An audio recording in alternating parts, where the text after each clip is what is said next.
Today we are reading The Mitten by Jan Brett.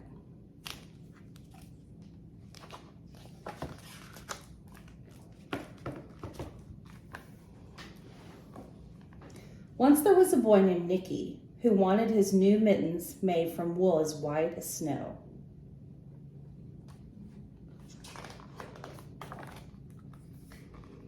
At first, his grandmother Baba did not want to knit white mittens. If you drop one in the snow, she warned, you'll never find it. But Nicki wanted snow white mittens, and finally Baba made them. After she finished, she said, "When you come home, first I will look to see if you are safe and sound, but then I will look to see if you still have your snow white mittens." So off Nicki went, and it wasn't long until one of his new mittens dropped in the snow and was left behind. A mole, tired from tunneling along, discovered the mitten and burrowed inside. It was cozy and warm and just the right size, so he decided to stay. A snowshoe rabbit came hopping by. He stopped for a moment to admire his winter coat. It was then that he saw the mitten, and he wiggled in feet first. The mole didn't think there was room for both of them, but when he saw the rabbit's big kickers, he moved over.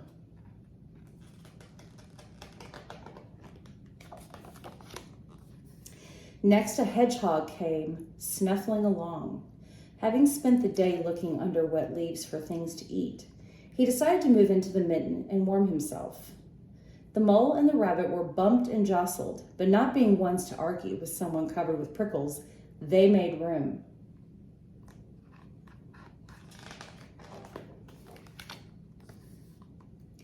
As soon as the hedgehog disappeared into the mitten, a big owl, attracted by the commotion, swooped down.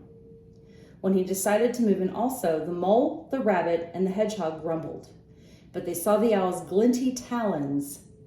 They quickly let him in.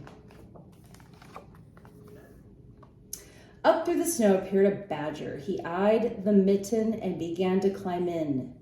The mole, the rabbit, the hedgehog, and the owl were not pleased. There was no room left. But when they saw his diggers, they gave him the thumb.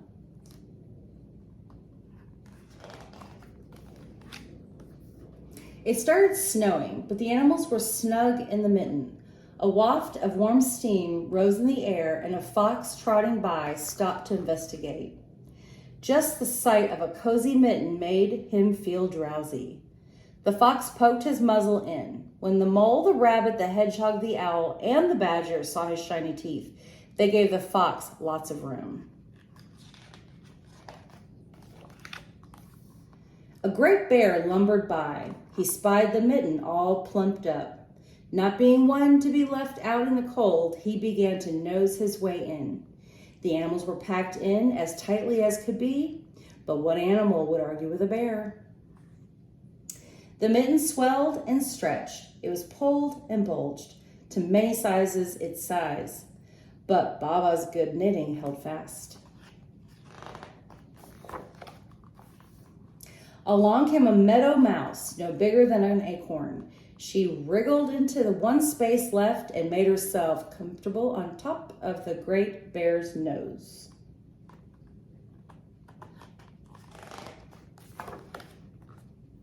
The bear, tickled by the mouse's whiskers, gave an enormous sneeze. Achoo! The force of the sneeze shot the mitten up in the sky and scattered the animals in all directions.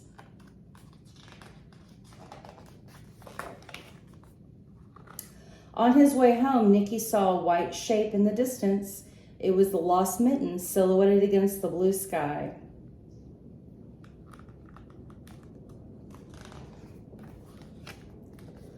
As he ran to catch his snow-white mitten, he saw a face in the window. First, she looked to see if he was safe and sound, and then she saw that he still had his new mittens.